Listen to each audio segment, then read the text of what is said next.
Welcome back to You're All Doomed, the podcast that's been slicing and dicing its way through Jason X 13 cryogenically frozen minutes at a time. I'm Brian. And I am cowboy hat-wearing space pilot Greg. This chunk begins with a frosty Rowan laying on the floor and ends with a frosty hand. Also known as the Stranger.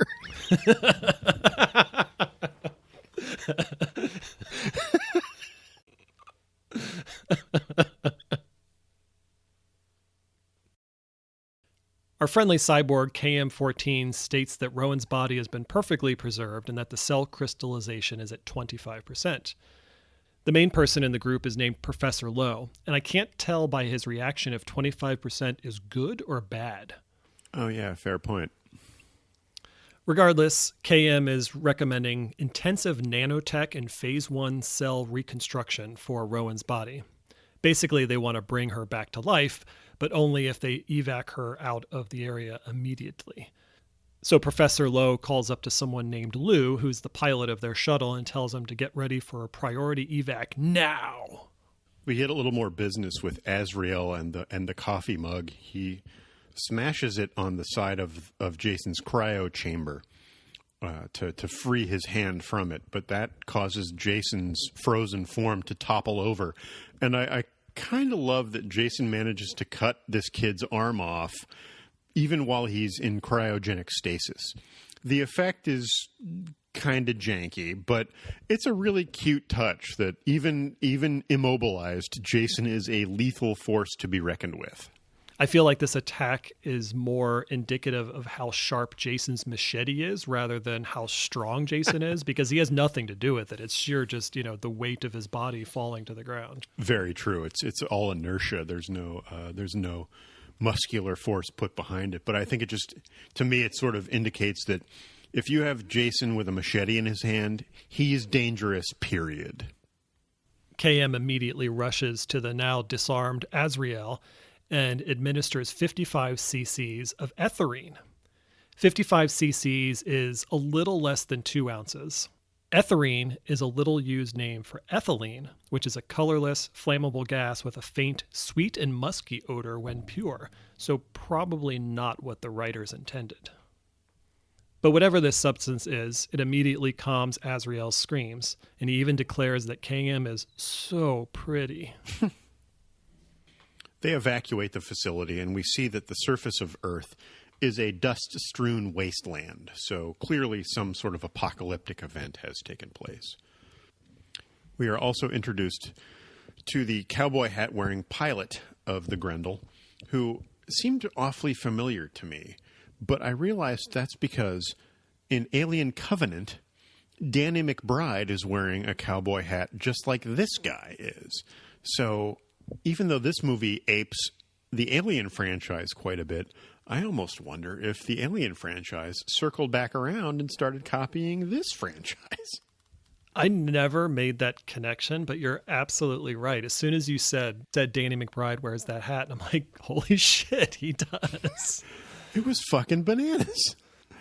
I know you just made your way through some of the Alien movies, and I plan on doing that pretty soon as well. But I'll probably start with Prometheus and Covenant, so I'll have to keep an eye out for that. But it would be amazing if Danny McBride's influence was Big Lou from Jason X. Everyone boards the shuttlecraft and it takes off.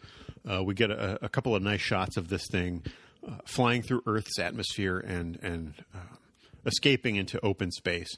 And I kind of love that there's a ring of busted satellites and space junk that surrounds the planet. That's actually very accurate, and just a nice touch that this movie included. I don't know if you noticed in that space debris, but one of the pieces was an ad for something called Lunar Estates, Cunningham Realty, and the tagline was, "If you lived here, you'd be home by now." Obviously a nod to Sean Cunningham. What I like is that the spaceship that they're traveling in looks like Pac-Man with droopy elephant ears. Yeah, I mean, that's a good segue to just begin talking about the design of this movie. I'm going to stick up for it a lot. None of it is genre-defining classic sci-fi technology like Blade Runner or Alien or, even something like Star Wars. But given the fact that, when you pitch the concept of Jason in space, that means you have to design literally everything. And they had to do a lot of this with very limited budget. I'm guessing they may have used some sort of stock design elements that were laying around, but it's all fine. None of it's kick ass, but it's all fine. I'll say this a lot this season, but I kind of respect the hell out of this movie. I had the same reaction. I mean, it's the style of the special effects are very dated for its time, and that's okay. Now, when you look at the special effects, they remind me a lot of the CD-ROM games that were out in like the late 90s, where, they were, pretty complex in terms of what was going on the screen, but they just had a very particular look, where you'd click on a certain part of the screen and you would slowly move in, and the animations were a little wonky, but Wing Commander kind of thing. Yeah, exactly. Yeah. And, there's nothing wrong with that style. But I agree. I feel like it's pretty impressive considering what they had to work with and and the time that it was made. A lot of these effects hold up pretty well. There's a little bit more business with the cowboy hat wearing pilot who establishes himself as a little bit of a perv and then ends on a self-deprecating, "I'm so lonely." And then we also get some amusing follow-up with Azrael and his arm that he's carrying around this disembodied limb and saying, "Hi, arm," and I kind of found that funny. I thought that was cute. We also learned that it's been 4.55 centuries since Jason and Rowan were frozen, so it's now 2455, which is quite a distance in the future.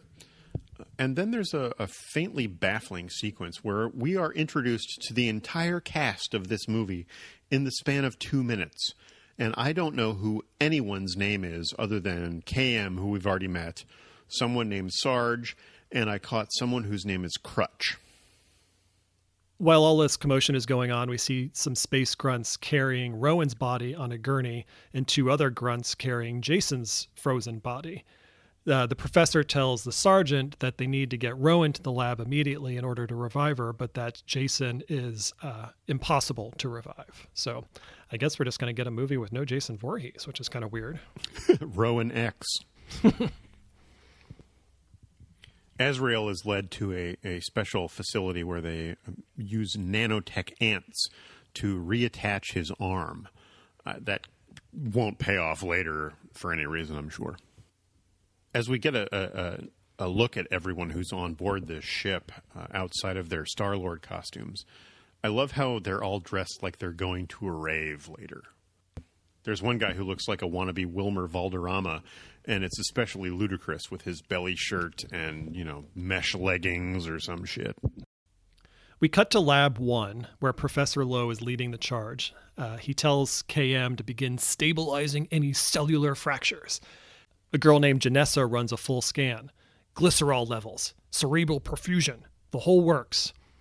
I couldn't find anything about glycerol levels, but high triglyceride levels are associated with an increased risk of coronary artery disease and stroke, and extremely high triglyceride levels could lead to inflammation of the pancreas. Cerebral perfusion is the amount of pressure needed to maintain blood flow to the brain. Janessa says that the decrystallization of the membranes is now at 32%, and Lowe is happy about this. So now we know that 25% that they mentioned earlier was a bad thing. Over in Lab 2, an attractive blonde scientist named Adrian is scanning Jason's frozen body, and we are told that he has an unusually small brain. Her assistant, whose name is Kinza, and is apparently always horny, then suspects that he has a giant dick. Okay. Adrian pulls out one of Jason's eyes. It's actually his wonky one, the one he lost in earlier movies, but I presume maybe it regenerated, and dunks it in liquid nitrogen, which I found a little bit redundant because wouldn't it already be frozen? Excellent point. And also, why wouldn't she remove the good eye? In the background, while Adrian is busy with all of this eye stuff, Kinza is making out with her boyfriend, Stony, the Wilder Valderrama guy. And exasperated by this, Adrian just tells them to go ahead and leave, so they scamper off to their quarters. Proving your point that Kinza is all about getting down to business, because that whole eye removal process has got her all hot and bothered. Hey, it's another orifice. Oh, God. Back in Lab 1, we see Rowan has woken up, and she's understandably a little confused. In a scene reminiscent of Alice waking up at the end of the original Friday the 13th, she immediately asks, "Where is he? Did you get him? Tell me you got him." Which I thought was kind of cool. Like, it was the first thing she thought of was like, "Oh shit, I was in the room with Jason and I'm awake. Please tell me you got that guy." There are a couple of hilarious awakening from hypersleep tropes here. First of all, her makeup looks absolutely flawless, even after 4 centuries of being frozen. And she has that kind of, that awakening realization of like Han Solo coming out of the carbonite that I find amusing. Yeah, Professor Lowe tells her that she's been frozen for at least 4.55 centuries. So Rowan's got a lot to deal with right now. We also established that we are now aboard the Grendel, which is a Class 4 catamaran transport ship. A catamaran is a boat that has parallel hulls of equal size. And that description was a nice detail that pays off later. So I'm happy that they included that little bit of description. And the name Grendel comes from the Anglo-Saxon poem Beowulf. Grendel was one of the main antagonists, and he's described as a creature of darkness, exiled from happiness and accursed of God, the destroyer and devourer of our humankind. Sound familiar? Gene Simmons? We then find ourselves in Professor Lowe's office. He's making a Zoom call to someone named Dieter Perez. This Perez guy is not happy that Lowe woke him up from his nap, and in probably the most prescient moment of the movie, Perez tells Lowe that he better not have found him another box of DVDs that he can't do anything with because nobody will buy them. Aw. They probably all have DVD rot anyway. Yeah. They were probably all in snapper cases, too. So Lowe tells Perez that he's found 2 400-year-old specimens, that one of them is well preserved and the other one is up walking around. Lowe wants to use Rowan as like a sort of a circus sideshow, claiming that people would pay to see her. But Perez doesn't think that this is newsworthy, despite Professor Lowe telling him that Rowan is 450 years old. She's nearly twice as old as anyone else on the planet, which suggests that people are now living to be at least 225 years old. During their conversation, this Perez guy notices that the other subject is named Voorhees, and he questions whether this is Jason Voorhees, because of course people from 455 years in the future would know who Jason Voorhees is. Professor Lowe isn't as familiar with Jason Voorhees, so he asks Perez who he is, and Perez goes on to say that Jason's killed nearly 200 people and then suddenly disappeared without a trace, which is kind of interesting and maybe goes back to what I was saying at the very beginning of the first episode, which was what happened to him? How did they capture him? So it'd be interesting to see, like, where did he disappear to? Was it the Manhattan sewage tunnel? Was it hell? And then he just kind of like popped back up from hell, and that's when they captured him. So I kind of like that little note that they threw in there. Yeah, and I mean, again, why would it be covered up unless they were, planning to, as David Cronenberg wanted to do, use him for research to create an army of, self-healing super soldiers or something.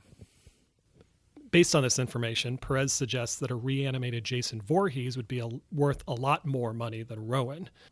So, the two of them complete their call with, that seed planted in Professor Lowe's head. Speaking of planting seeds, as the professor hangs up, Janessa walks into his stateroom carrying a gigantic bottle of wine and some very large, pinchy clamps to, quote, talk about her midterm. I hope she doesn't mean midterm abortion. Oh. Somewhere in the past, Uncle Charles is pissed that he didn't think to bring a surgical clamp to his meeting with Tamara and Jason Takes Manhattan.